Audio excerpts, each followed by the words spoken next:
Patuloy ang training ni pambansang kamao Manny Pacquiao ilang araw bago ang laban niya kay Jeff Horn sa linggo sa Brisbane, Australia.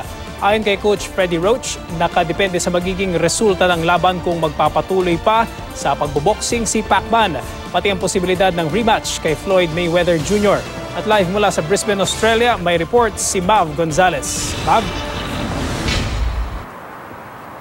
Cedric, sa ngayon pasok na sa weight limit ang timbang nitong si Manny Pacquiao para sa laban niya sa darating na linggo. Kanina naman doon sa media workout ay may patutsyada itong ating pambansang kamao doon sa makakalaban niyang si Jeff Horn na isang dating guro. Nakadepende sa magiging bakbakan ni na pambansang kamao Manny Pacquiao kontra sa dating gurong si Jeff Horn ngayong linggo kung magtutuloy-tuloy pa ang pagboboxing ni Pacman. Pati ang posibilidad ng rematch kay Floyd Mayweather Jr. nakabase sa magiging resulta ng laban. If he wins and struggles, we might have to think about calling it a day. He's had quite a few fights. We're getting close to the end, I know. I think he has maybe a couple more fights in him after this one, but if he struggles in this fight, yeah, it could be over. He wants a rematch with Mayweather. I mean, to get Mayweather, you have to look good against Jeff Horn. He has to look good. I mean, he has to be impressive. Ngayong araw light pero disiplinado ang naging training ni Pacman. Mahigit 30 minutos siyang tumakbo paikot sa City Botanic Gardens. Tulad sa Amerika, ang ating pambansang kamao dinayo rin ng fans dito sa Australia, dayuhan man o may mga dugong Pinoy. People's champion. You know, he's the fighter that everyone wants to look up to. Yeah, I've been following him for years. Yeah, massive fan. About him? Everything, his speed, his quickness, his aggressiveness. He's the man. Just his aggression, how quick he is, the speed of him. He's just a living legend. Nang makatsyempo, agad namang pinuunlakan ni Pacman ang kanilang hiling na autograph. It feels happy because you just saw like a superstar. What about you? What time did you wake up today just to have this sign? 5 o'clock in the morning. And is it worth it? Yeah. Masaya ako dahil sa suporta ng buong sambayan ng Pilipino all over the world. So, thank you. Sa media workout sa Suncorp Stadium, kumpiyansang humarap sa media si Pacman. Sabay patutsyada pa sa makakatunggalin niyang si Horn. It's good. He's a teacher. And also, I'm a teacher in the ring. Ganon din kakumpiyansa ang kanyang conditioning coach na si Justin Fortune na handa na si Pacman para sa laban niya kay Horn sa linggo. What's the percentage now of Manny? Oh, he's there. He's right there, 99%. We just got to hold him back and maintain where we are, and then we'll peak on the day of the fight.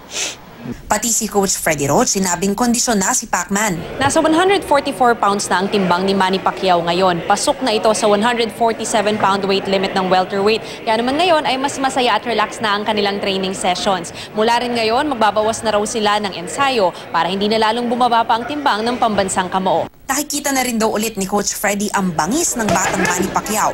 Hindi naman maiwasang tanungin si Senator Manny kung stepping stone lang ito para makakuha ng rematch kay Mayweather. If there's a chance, why not? Tinapos ni Pacman ang kanyang araw sa isang maiksing worship service sa kanyang hotel. Kanina alas 6:30 kasama ang kanyang pamilya.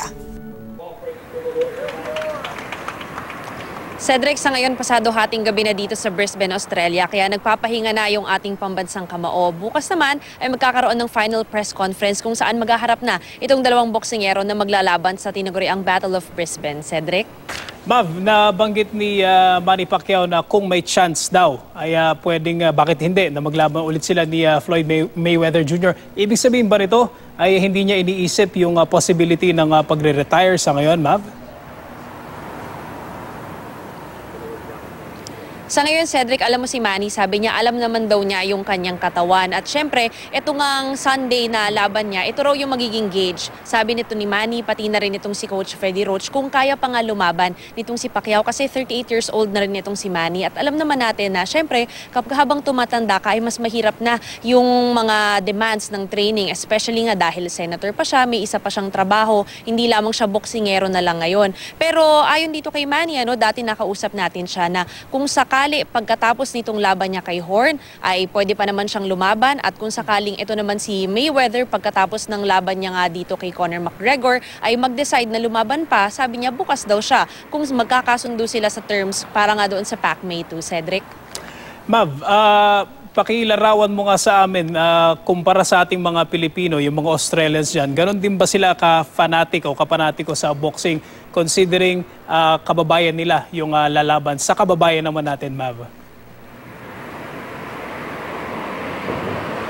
Alam mo, Cedric, nakakatawa dahil yung kalahati dun sa mga nakausap natin dito sa mga Australiano, excited na excited dahil alam nga nila na ito kasing si Jeff Horn ay taga Brisbane, kaya syempre masaya dahil kumbaga yung bata nila yung laban dito sa isang legend sa boxing na si Manny Pacquiao nga. Pero yung iba naman dun sa mga nakausap natin, Cedric, ay hindi alam na meron ngang laban dito. In fact, yung isang nakausap natin, ang sabi pa niya ay sa tingin daw niya si Pacquiao yung underdog, which is definitely hindi nga dahil itong si Horn ang talagang underdog sa laban na ito. Pero doon, kung pagbabatayan natin ay yung ticket sales kasi 50,000 plus ang seating capacity nitong Suncorp Stadium at almost sold out na ito. Kaya alam natin na talagang mapupuno itong venue natin come Sunday dito nga sa laban na ito at magiging masaya dahil meron ding mga parating pa na Pilipino na nag-express ng intent na pumunta pa dito talaga sa Brisbane para nga suportahan yung ating pambansang kamao, Cedric.